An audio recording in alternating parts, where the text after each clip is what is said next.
महानुभाव श्रोत सज्जन वृंद,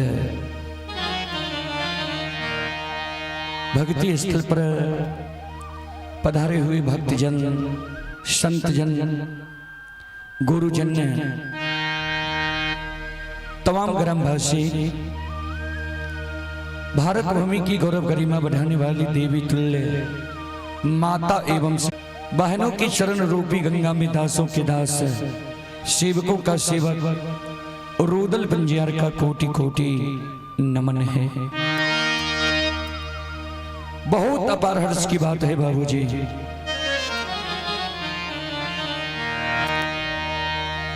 तुलापट्टी जैसी महान गौ पवित्र भूमि श्री हरिलाल बाबू के द्वारा धर्मगाथा भक्ति का आयोजन किया गया है, जिसमें आप लोगों के बीच आप सभी श्रोता बंधु माँ बहनों की सेवा करने के लिए उपस्थित है माँ भगवती धर्मगाथा भगायत मंडली गायक रुदल बंजियार,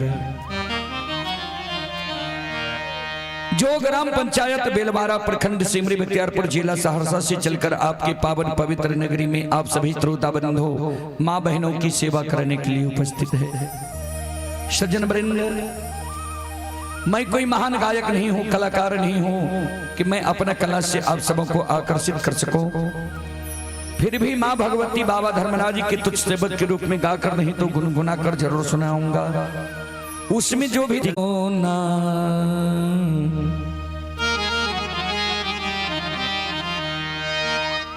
आग्रह कर श्रोता बंधु से पुरुष वर्ग एक बगल भाजी माय बहन ने बैसल छे, इन्हें कैमरा नहीं लागल छे, तो माय बहन के बैसे के लिए आधा जगह अपने सब दे दियो। जे इधर माँ बहन छे, इधर कैमरा नहीं छे, माँ बहन सबके भी देश विदेश के लोग देखते, ता अपने सब आधा आधा भेजियो।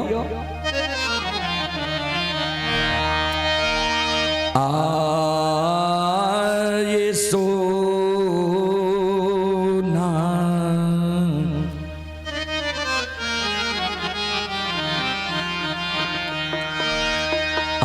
मुठी बुरहानिया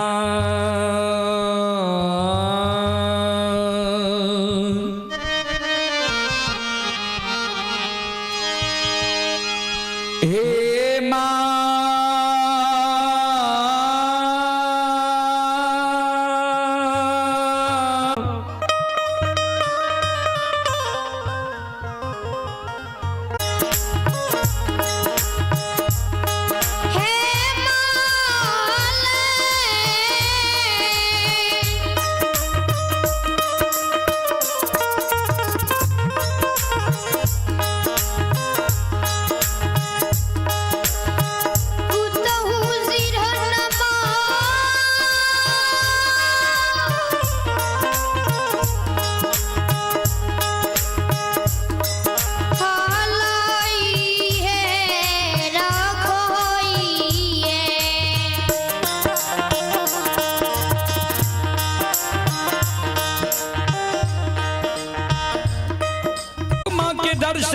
रात में सूते के बेर में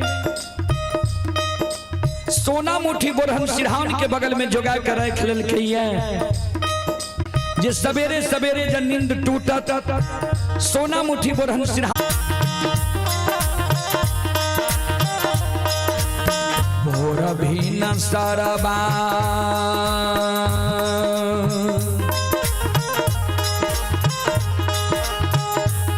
हे यो बाबू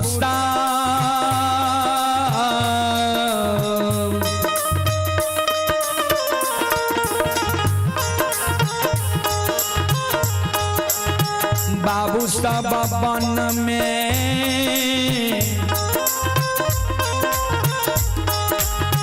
बोले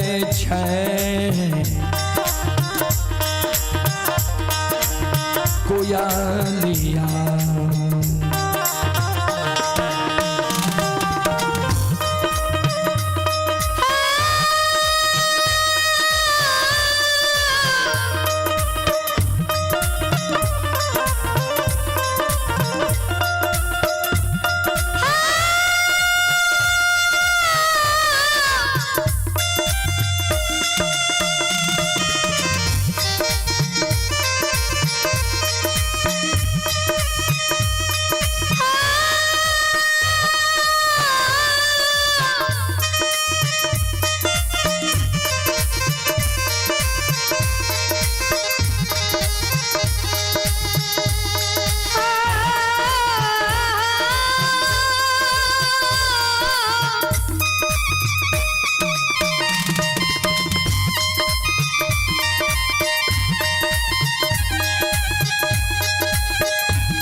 ध्यान देवे श्रोता बंधु, यहाँ सबे पर से बगल भेजी पाछा लोग बैसे छे।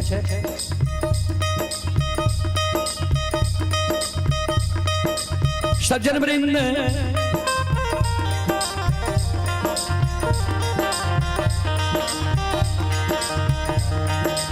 जहिना भिनसार होय छे ब्रह्म मुहूर्त आबैया,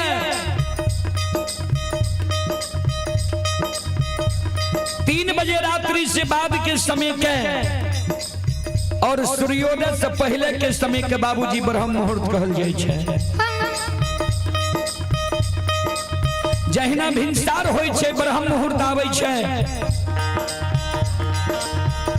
कोयल बोले लगे छे। श्रोता सज्जन वृंद, माँ बहन बाबू भैया सब ध्यान देवे सज्जन वृंद। यहाँ सब आगा चलाबू, बिछावन छे बहुत माय बहन छे, यहाँ सब आबू आगा।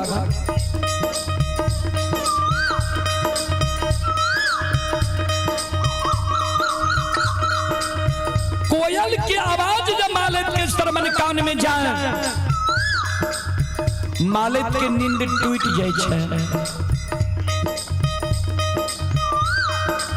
जहिना मालिक के नींद टूटे, मालिक सोना मुट्ठी बोरहन सिरहान के बगल से हाथ में ला ले छे।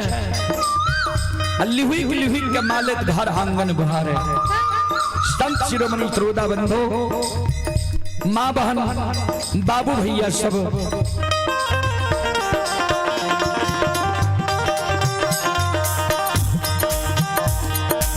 चले पुरस्कार की ओर।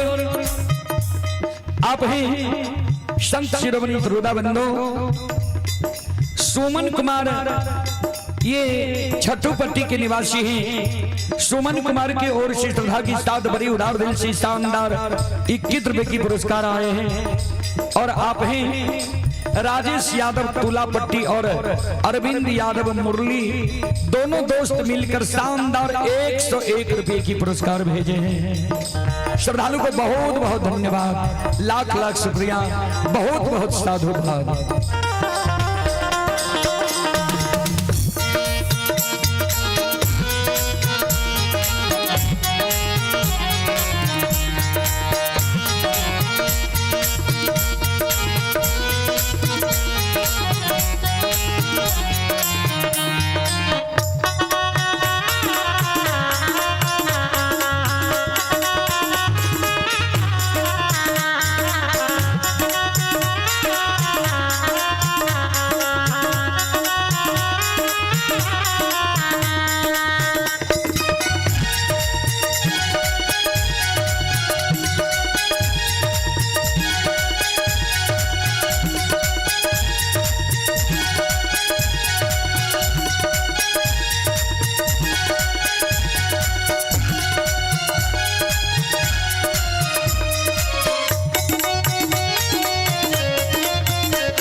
शिरोमणि श्रोता बंधु,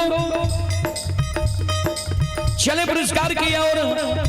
हमारे यज्ञकर्ता महोदय श्री हरिलाल बाबू, यज्ञकर्ता महोदय श्री हरिलाल बाबू की ओर से श्रद्धा के साथ बड़ी उदार दिल से शानदार 101 रुपये की आशीर्वाद हमारे मंडली के लिए आए हैं। गुरुजन के चरण कमलों में कोटि कोटि नमन करता हूँ, आशीर्वाद चाहता हूँ। और हमारे हरिलाल बाबू के ही सौजन्य से यह श्रोताओं माँ बहनों के दर्शन करने का मुझे सौभाग्य प्रदान हुआ है। एक बार हरिलाल बाबू के नाम पर जोरदार ताली हो जाए।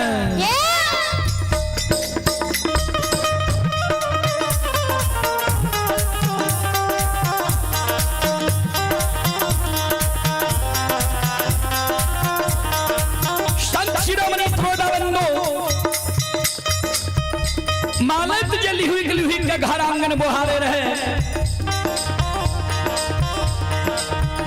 घर आंगन बोहर के मालिक बोटरन के दिरहिया पर जमा क्या दिल के अब बोटरन के कूरी लगा दिल के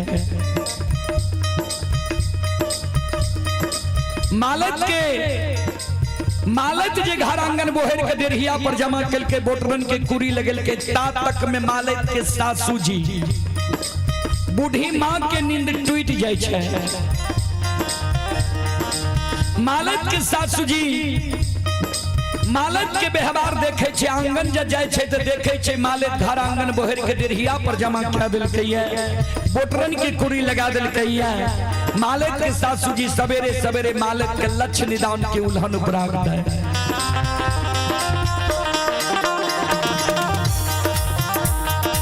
मालिक के कहे गे धोची गेल छैया केहन वंश खानदान में तू जन्म ललही है केहन तोहर बाप भाई रहो आ केहन तोहर माय भौजाई रहो ये एको गो लूर सऊर सिखा के तोरा नैहर से सासुर नहीं भेजलको जेहने अलग चाल व्यवहार तू नैहर में चले रहे ओहने अलग चाल व्यवहार तू सासुर में चले लागले है। लक्ष्य निदान के उल्हन उपराग मालिक के सासू जी बाबूजी सवेरे सवेरे मालिक का आंगन में रह रही है। ध्यान से सुनो मैं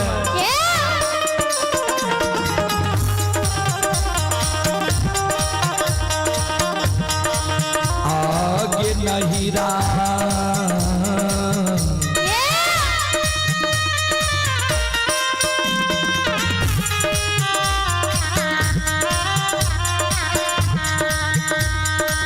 चल बिगड़ल छा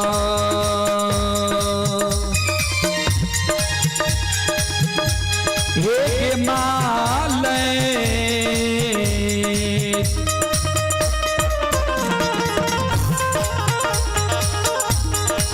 पुतहु ससुरबा में अलछ छो हमारा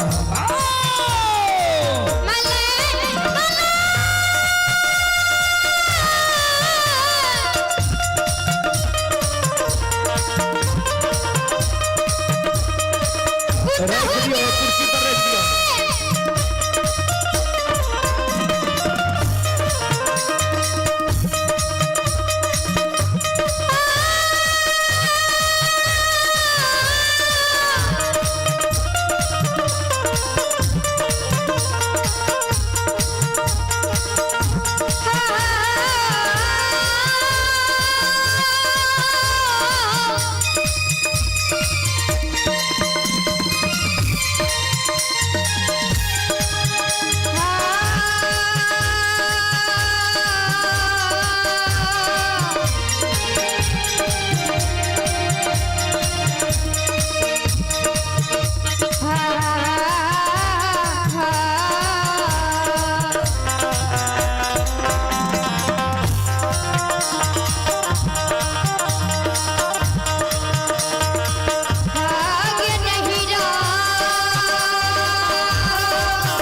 सुनई बाली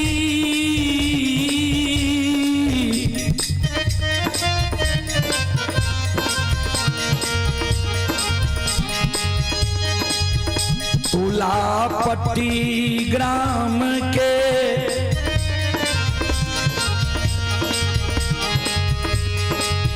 देवी तुल्य माता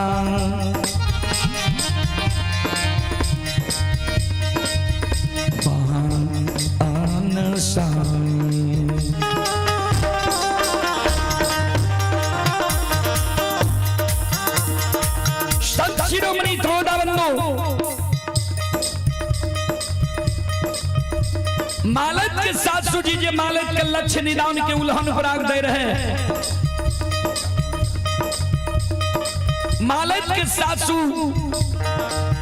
मालक सासू जी के शब्द सुन के जार बेजार काने लगे आंख से आंसू मालक के गिरे लगे श्रोता सज्जन वृंद जार बेजार मालक कौने हे ये सासू माँ किया हमरा नैहर के उठे छिया किया हमरा भाई बाबू के गाली दे छिया किया हमरा माँ भाभी के उल्हन फराग दे छिया हे ये सासू माँ हम गलती कैलो हमरा यहाँ मारू लेकिन हमरा नैहर के नहीं उठो हमरा भाई बाबू के नहीं गाली दिया हमरा माँ भाभी के नहीं उल्हन फराग दिया हे ये सासू माँ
माता जी करोरा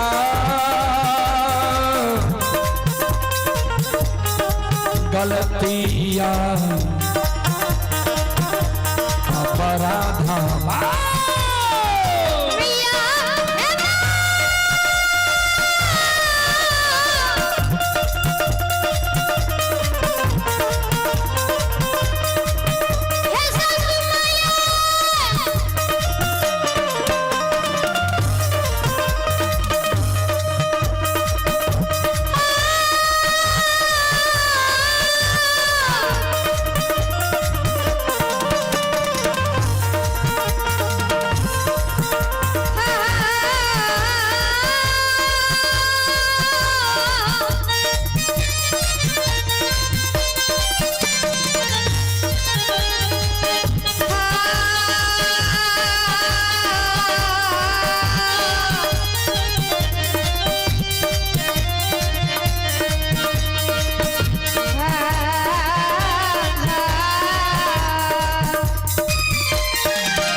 माता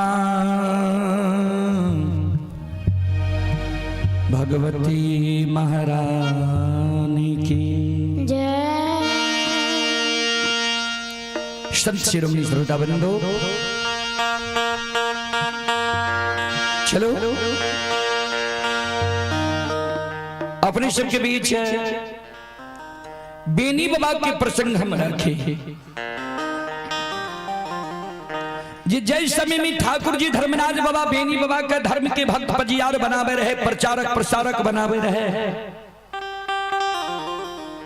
वही समय में बेनी बाबा कौन एगो एहन वरदान धर्मराज बाबा से मांग लेके रहे जे बेनी बाबा के सरैसा सखुआ से भाग के बड़ा गांव धनहा चोर बेनी बाबा का आवेल पड़ले रहे। यादव के ठाठ से भाग के ब्राह्मण के ठाठ में आवेल पड़ले रहे।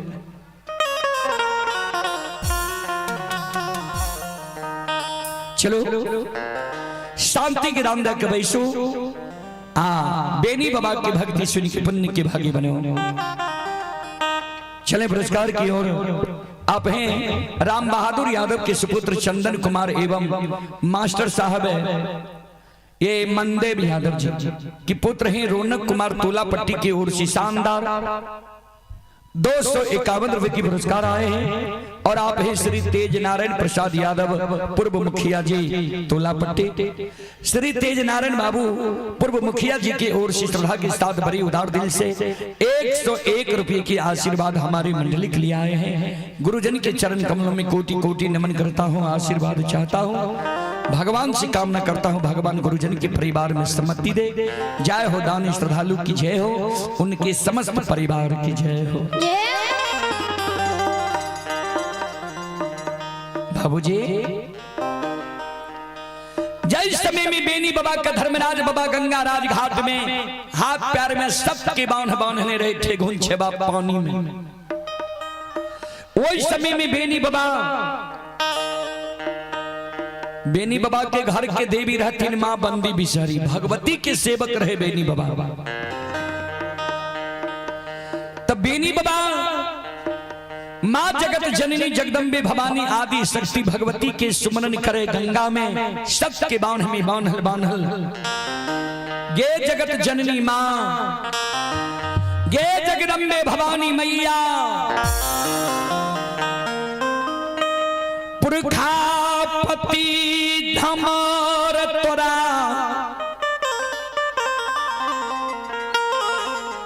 सिर मां चढ़ा कलिल को गहबर में पुरखापति तोरा पूजल को। पुरखापति के जे कोनो विपत्ति पड़े रहे दुख पड़े रहे पुरखापति कर जोड़ के खड़ा भे जाए रहो। पुरखापति के तो वो दुख से वो कष्ट से मां उबैर दे रही।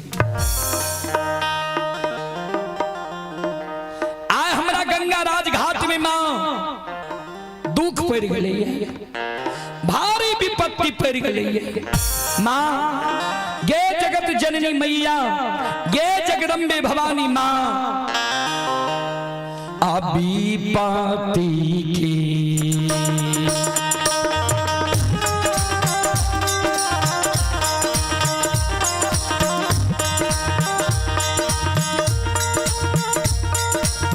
गे जगत जननी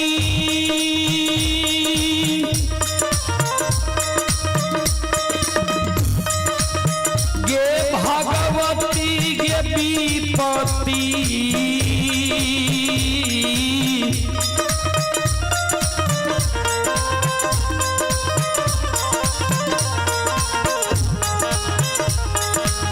दिखे बेर में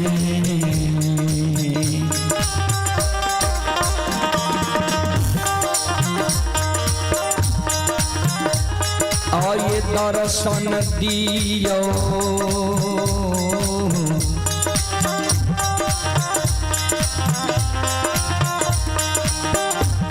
जगत जननी मां माता गंगा गे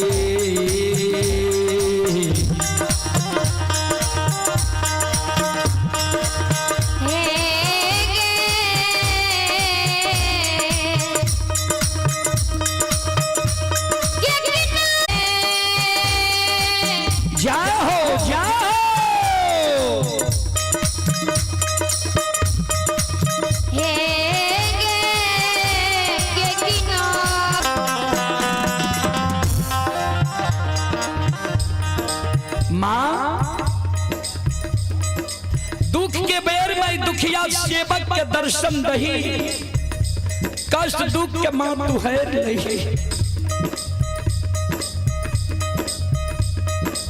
आदि शक्ति भगवती जगत जननी, कृपा निधान माता, दीनहीन पर दया करे वाली मां, भक्त के करुण करंदन पुकार सुन के जगत जननी जगदम्बे भवानी। दुख में जो भक्त माता या देवी देवता के भाव से पुकार करे छे, अंतःकरण आत्मा से पुकार करे छे, तो भक्त पुकार करे में देर करे छे, लेकिन देवी देवता आवे में देर नहीं करे छे। जेना मां द्रौपदी भगवान के पुकार में देर कर के रहे, लेकिन भगवान आवे में देर नहीं कल के रहे।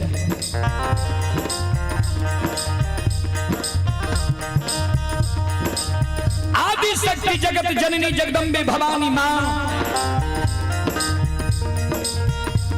आपन रूप छोड़ मां, तोता के रूप धारण कैलकई,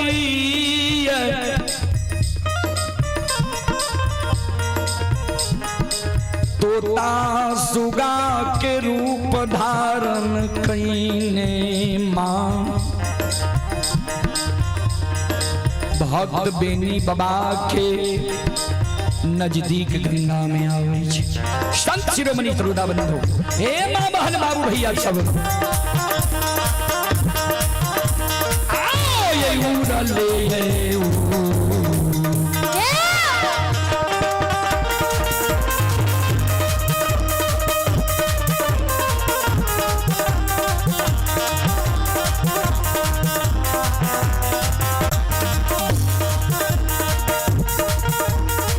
ये जगत जननी गई उड़ले,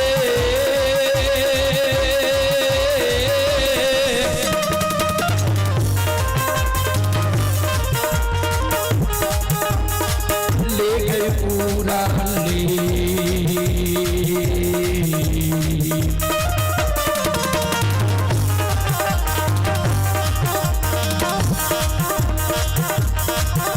आगे आबै छै जगत जननी मां।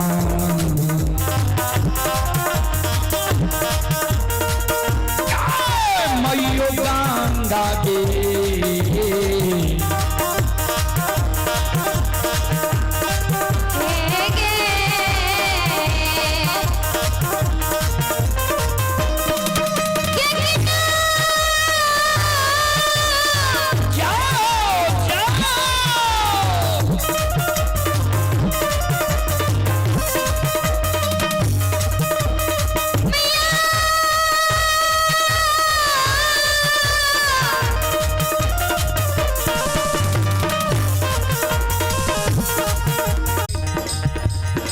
ललन ठेकेदार जी की ओर से सुधा की साथ बड़ी उदार दिल से शानदार 101 रुपए की पुरस्कार आए हैं। दूला पट्टी के निवासी हैं।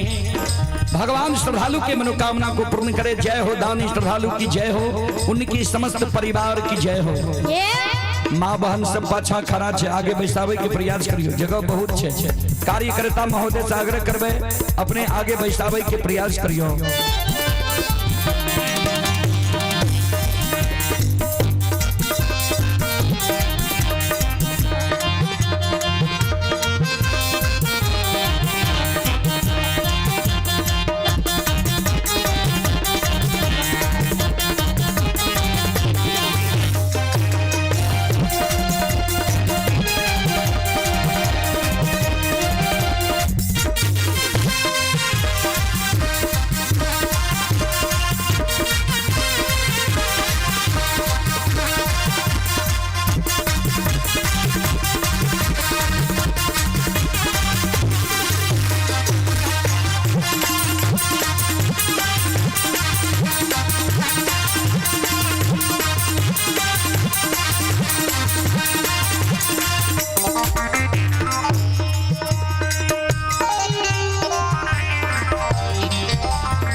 भवानी। गंगा में बेनी बाबा के बाया पहुंचा पर बैस गए। बेनी बाबा जे काने रहे, बेनी बाबा के आंख के आंसू के मां जगत जननी अपना पंख से पोछे। बेनी बाबा के कहे यादव जी किया काने छो, किया तोरा आंख से आंसू गिरे छा, किया जार बेजार काने छो।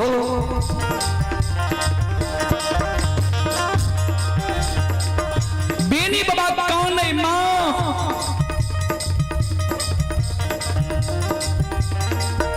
बालापन उमर से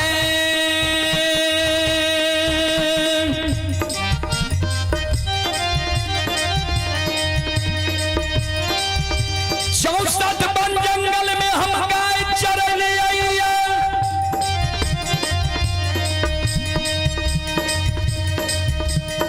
प्रतिदिन गंगा में हम गाय का पानी पी लिए, गंगा में हम कुल्ला आचमन के लिए गंगा के पवित्र जल पी लिए।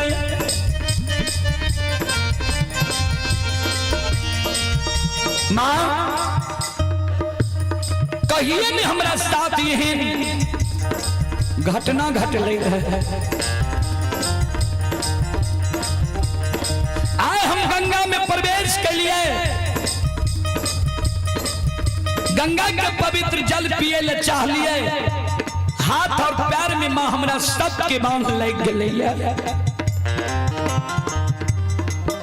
हे मां, हे जगत जननी मैया,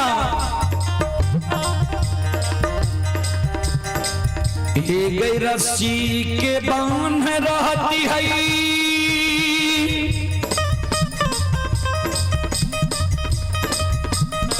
हजारों गाय के दूध पी लिया,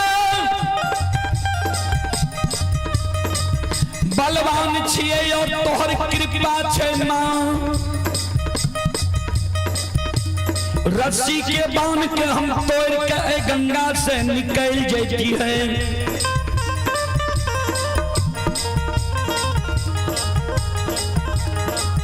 लोहा के बांध रहती है, कुनू ने कुनू हम जुगाड़ करती है गंगा में। सब के बांध गंगा में मां हमरा लग गई है। सब के बांध में मां हमरा हिलल डोलल नहीं जाइए, लागे छे छन छन प्राण हमरा गंगा में छूट रही है।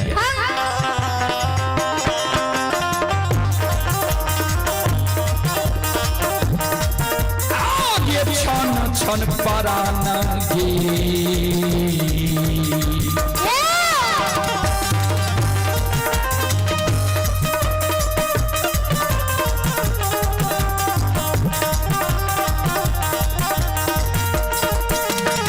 ये जगत जननी ये छन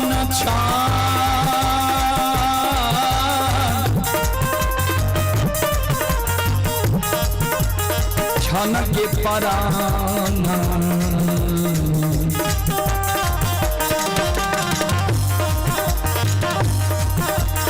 उड़ै छै के जगत जननी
छन छन हमर प्राण गंगा में उड़ैया। आब नहीं लागे जे हमर गंगा में प्राण बचते, आब नहीं लागे छे जे सेवक है गंगा में मां बचता। संत शिरोमणि श्रोता बंधु, बेनी बाबा के शब्द सुन के मां जगत जननी जगदम्बे भवानी आदि शक्ति भगवती बेनी बाबा के कहे, यादव जी सुना, यादव जी सुना, जय समय में तू रास्ता में काने रहो जे मां के गंगा के किनारे में तंबू तलान लगा दिल के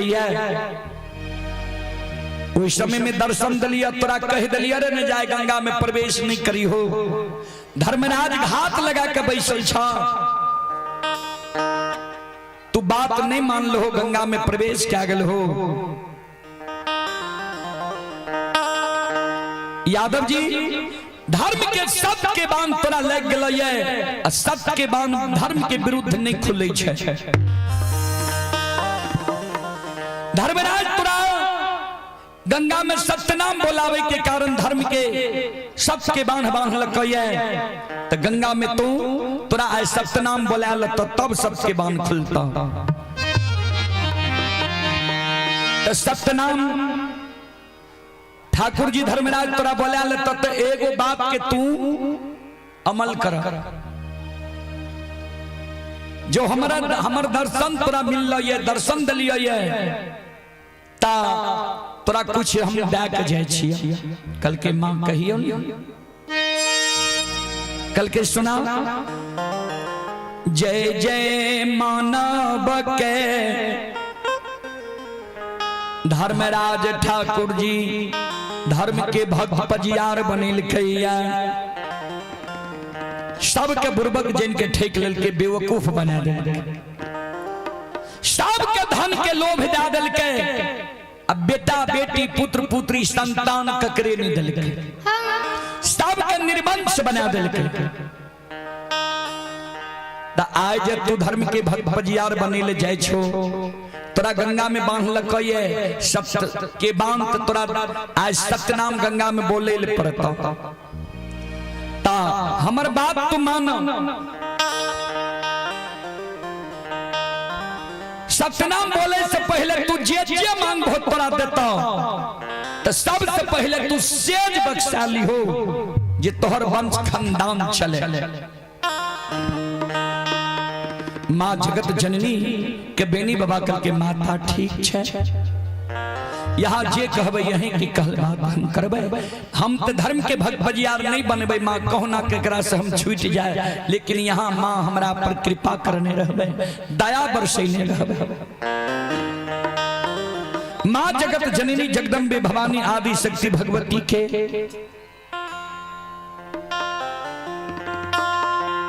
भगवती बेनी बाबा के बाया पहुंचा से उड़ गए। अब बेनी बाबा गंगा के किनारे में आवाज लगा रहे, सरकार के हमरा गंगा में सत्य के बांध बांध लिया, के दैत भूत देवी देवता गंगा के किनारे में छिए, हमरा गंगा में सत्य के बांध बांध लिया, हमरा सामने में गंगा के किनारे में यहाँ समाधान हो।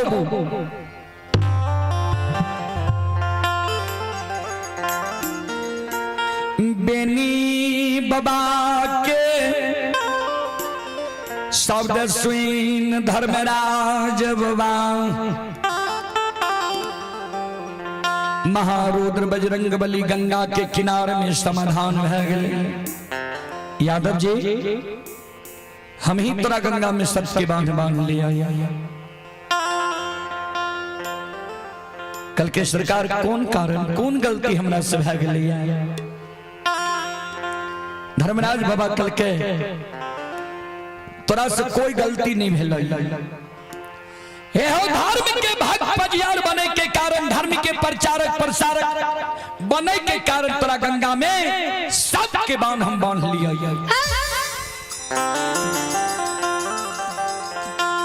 तोरा गला में माला देबो, हाथ में ताम तुलसी शालिग्राम देबो, तू गंगा में सत्यनाम बोल जा, धर्म के प्रचारक प्रसारक तू बन जा। चले पुरस्कार की ओर। आप हैं श्री शिव नारायण बाबू। श्री शिव नारायण बाबू की ओर से श्रद्धा के साथ बड़ी उदार दिल से शानदार 101 रुपए की आशीर्वाद हमारे मंडली के लिए आए हैं। गुरुजन के चरण कमलों में कोटि कोटि नमन करता हूँ, आशीर्वाद चाहता हूँ, भगवान से कामना करता हूँ भगवान गुरुजन के परिवार में सम्मति दे, माँ सरस्वती परिवार में बाल बच्ची को सद्बुद्धि सद्ज्ञान दे, बाबा भोले भंडारी भंडार को भरे रखे। जय हो दानी श्रद्धालु की जय हो, उनके समस्त परिवार की जय हो।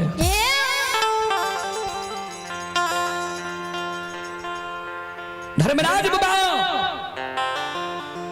बेनी बाबा के कल के हम ही तोरा धर्म के भक्त पजियार बने के कारण, धर्म के प्रचारक प्रसारक बने के कारण गंगा में सत्य के बांध बांध लिया है। संत शिरोमणि श्रोता बंधु, माँ बहन बाबू भैया सब गंगा के किनारे में चले। पुरस्कार की ओर ऑनलाइन फोन पे के द्वारा पुरस्कार आए हैं। ये अमित कुमार दादा श्री धनेश्वर मंडल, ग्राम पोस्ट झलारी, थाना ग्वालपारा, जिला मधेपुरा। श्रद्धालु की ओर से श्रद्धा के साथ बड़े उदार दिल से 51 रुपए की पुरस्कार आए हैं। ये श्रद्धालु अभी गुजरात से यह कार्यक्रम लाइव देख रहे हैं। श्रद्धालु को बहुत बहुत धन्यवाद, लाख लाख शुक्रिया, बहुत बहुत साधु बाबा।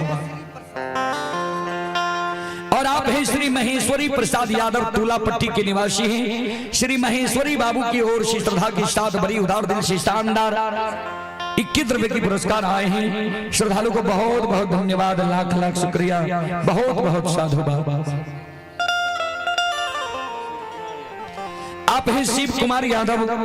शिव कुमार बाबू की ओर से 51 रुपए की पुरस्कार आए हैं। भगवान श्रद्धालु के मनोकामना को पूर्ण करे, माँ सरस्वती परिवार में बाल बच्चे को सद्बुद्धि सद्ज्ञान दे, बाबा भोले भंडारी भंडार को भरे रखे। जय हो दानी श्रद्धालु की जय हो, उनके समस्त परिवार की जय हो।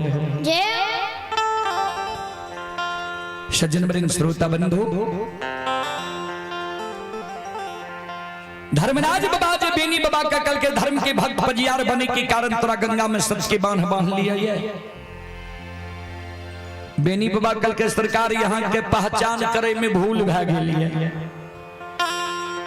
जेहन गुणवान मानव समझ के हमरा गंगा में यहाँ सत्य के बांध बांध गई है, वहन गुण सरकार हमरा नहीं है। हमरा में खाली अवगुणे छे। यहाँ के जो धर्म के भक्त पजियार बने नहीं है, प्रचारक प्रसारक बने नहीं है। इस संसार में बहुत गुणवान छे, धनवान छे, पहलवान छे, विद्वान छे, उच्च जाति उच्च वर्ण के लोग छे, सुंदर सूरत वाला लोग छे। ओकरा ने जाके सरकार यहाँ धर्म के भक्त पजियार बने बा। हम गाय के गेबार महामूर्ख भर दिन के जंगल में रहे छिए, गाय चरबे छिए। हमरा से यहाँ के भक्ति चलते सरकार नहीं, हम भक्ति के कोनो प्रकार जाने छिए। हमरा से सरकार यहाँ के भक्ति चलता है।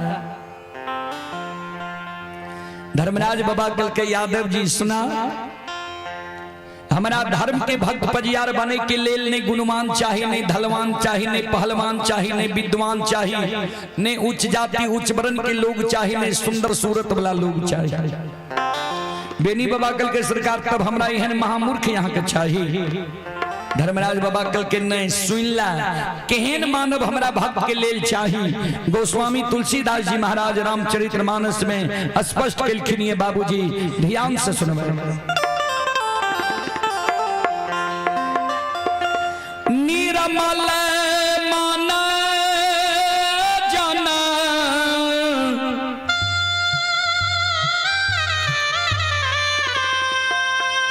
सो मोहि पाबा,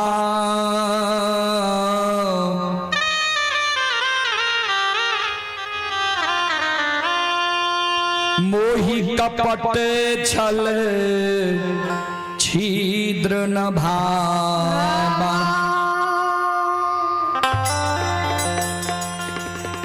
निर्मल मन जन सो मोहि पावा, मोहि कपट छल छिद्र न भावा। जेकर निर्मल मन छे, जेकरा मन में छल नहीं छे, प्रपंच नहीं छे, घुरची नहीं छे, 6-5 नहीं छे, एहन मानव हमरा भावई है। जेकरा मन में छल छे, प्रपंच छे, घुरची छे, 6-5 छे, एहन मानव के हम सपनों में दर्शन नहीं दै छी। यादव जी तोरा होय छ जे अनजान में तोरा हम सबके बांध लिया ये नहीं सुन ला।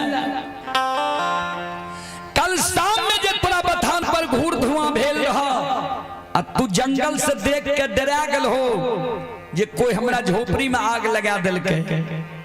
भक्ति के बस में हम ही तोरा बथान पर गाय के घूर धुआं के लिए रहे। रात में विश्व मोहनी सुंदरी के रूप धारण करके हम ही तोरा बथान पर गेलियो रहे। आधी रात में जे रूप के सुंदर, यौवन के सुंदरता में तू लोभाए छो कि नहीं? तू नहीं लोभेल हो, लाठी के हाथ से हमरा बथान पर से भगा दिलो। सवेरे सवेरे ब्राह्मण के रूप में हम ही तोरा जगा दिलिया, हम ही गंगा से तोरा जल लाब दिलिया, हम ही तोरा गाय के दूध दिलिया, हम ही तोरा से झौआ बन जंगल से प्रेम से तोरा से दूध लाके शाख मोहन कल्याणपुर पहुंचे लिया। तोरा बंदी बिसारी के गहवर में तोरा माय के हाथ से धर्म के नाम से दूध के धार दिलवा दिलिया। यादव जी हम ही तोरा अनेकों गाय के जंग 64 वन जंगल में भड़का दिलिया, मोड़ मंजूरनी के रूप धारण करके हम ही तोरा जगा दिलिया। हम ही गंगा के किनार में अनेकों प्रकार के तंबू तलान तान लिए ये माया से। हम ही गंगा के किनार में अनेकों प्रकार के बाग बगीचा लगे लिए ये। एक तोरा धर्म के भक्त पजियार बने किले, तोरा गला में माला देबो, हाथ में ताम तुलसी देबो, गंगा में तू सत्य नाम बोल जा। यादव जी तोरा हो छ अनजान में हम तोरा सबके बांध लिया ये सुना।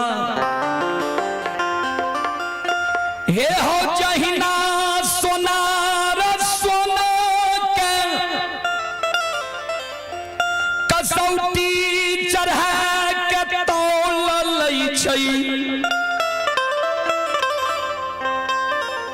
क्या लिया ये तू यदुवंश में हमर धर्म के भक्त पजियार बने योग छो। तोरा लोभ मोह नहीं छा। बेनी बाबा कल के सरकार तो जैने के हमरा यहाँ गंगा में सत्य के बांध लिए कल के। हाँ बेनी बाबा कल के जो जैन के यहाँ हमरा गंगा में सत्य के बांध लिए तो हमरो बात यहाँ सुन लिया। सत्य के बांध में बांधल गंगा में हम मर जेबे, गंगा लाभ हमरा भै जेते। किया मानव मरे छे तब गंगा लाभ करावे छे। जे स्वर्ग हुए हमर प्राण गंगा में छूटते, हम जाने छिए जे गंगा में प्राण छूटते तो हमरा स्वर्ग अवश्य। लेकिन तू जे हमरा कही छो धर्म के भक्त पजियार बने ले, धर्म के प्रचारक प्रसारक बने ले। हे हो ठाकुर जी, हे हो धर्मराज बाबा, आहाना में हो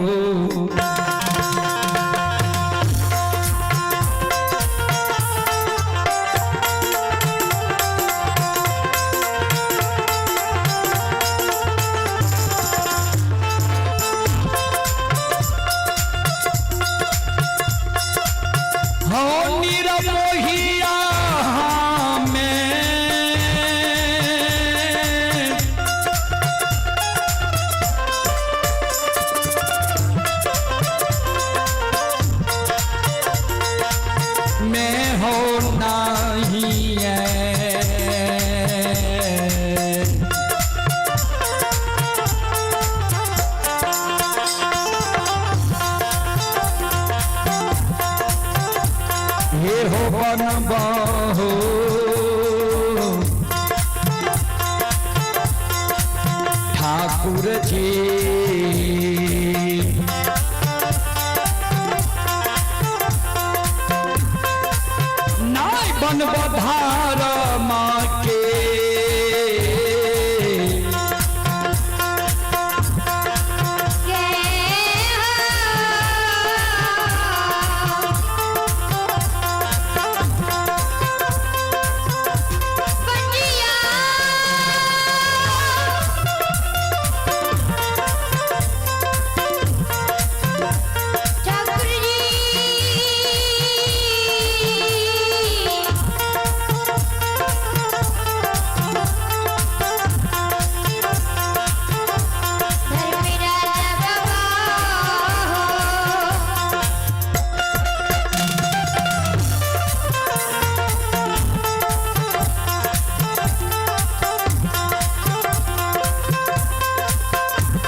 हमने बनब धर्म कार्यक्रम आपके मोबाइल में अपने आप जाता रहेगा। आप हैं धर्मेंद्र कुमार मंडल, ये ग्राम झलारी थाना ग्वालपारा जिला मधेपुरा के निवासी हैं। श्रद्धालु की ओर से श्रद्धा के साथ बड़े उदार दिल से शानदार 51 रुपए की पुरस्कार आए हैं। श्रद्धालु को बहुत बहुत धन्यवाद, लाख लाख शुक्रिया, बहुत बहुत साधुवाद।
धर्मराज बाबा कल के यादव जी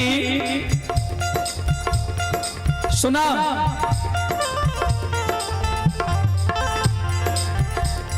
गंगा में प्राण त्याग ले तैयार छो, लेकिन धर्म के भक्त बजियार बने ले तैयार नहीं छो। से किया में कौन कारण छे जे तू धर्म के भक्त बजियार बने ले तैयार नहीं छो। श्रोता बंधु से आग्रह करबे, आगा कुर्सी खाली छे, यो बैसियो, बैस के शांति से सुनो तो समझे की चीज छिए। रंगारंग कार्यक्रम थोड़े छिए। माँ बहन से भी आग्रह छे, हमर माँ बहन आगा बैसल छे, यो आगा बहुत जगह छे, आके बैसो।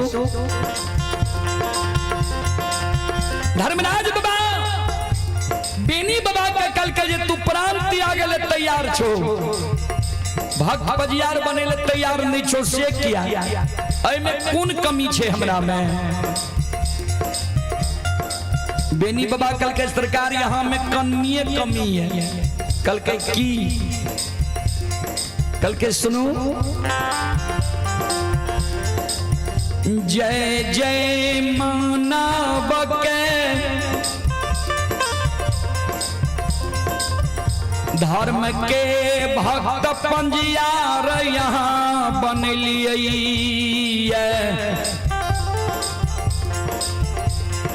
सबके यहाँ बुर्बक जैन के ठेक ले लिए, बेवकूफ बना दिलिए।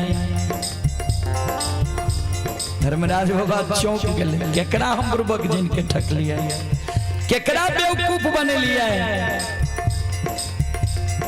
बेनी बाबा कल के तो सुन लिया।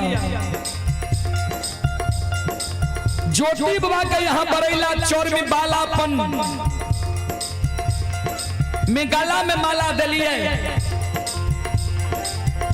ज्योति बाबा के धर्म के भक्त बजियार बनावे ले चाहलिए। ज्योति बाबा यहाँ के कहलक, सरकार हम नादान छिए अभी, आ सुअर चरलिए, ये सुअर के धूल कन हमरा शरीर में लाग लइए, हमरा बुझाइए जे हमर शरीर अशुद्ध है। तो इस शरीर के जब शुद्ध क्या देवे न, तब हम यहाँ के भक्ति करब। तो ज्योति बाबा के यहाँ कहलिए जे ठीक छे, एक दिन यह रूप लेके तोरा द्वार एबो, पहचान जेबो ने। तो ज्योति बाबा तो मन में सोचने हेते जे महीना 6 महीना साल भर भर अइते, किया न पहचान जेबे। ज्योति बाबा हाँ भेड़ दिलक। यहाँ ज्योति बाबा का गौर चढ़ा के जांच लिए। जे रूप के दर्शन यहाँ बाल अवस्था में ज्योति बाबा के दिलिए, उ रूप ज्योति बाबा जवान भेले, शादीशुदा भेले, दुरागमन भेले, दुरागमन के बिहान भे के ज्योति बाबा के द्वारे यहाँ एलिए, ओहो में भरमा दिली। भक्त ज्योति कह के द्वार नहीं लिए, यहाँ दानी ज्योति कह के द्वारे लिए तब न ज्योति बाबा भरे गले यहाँ कर नहीं पहचान सकल केदली जंगल के दुख के भी ज्योति बाबा सह लेलक तैयो ज्योति बाबा के यहाँ पोपी नगरी में ठाकुर जी हे धर्मराज बाबा एगो बेटा बेटी पुत्र पुत्री संतान नहीं दिल आओ ये बांसा से निरबांसा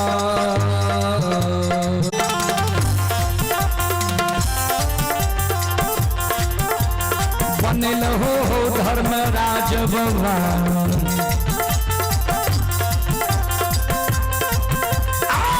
बाबा ज्योति के पूपी पूरा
ज्योति बाबा का बना दिला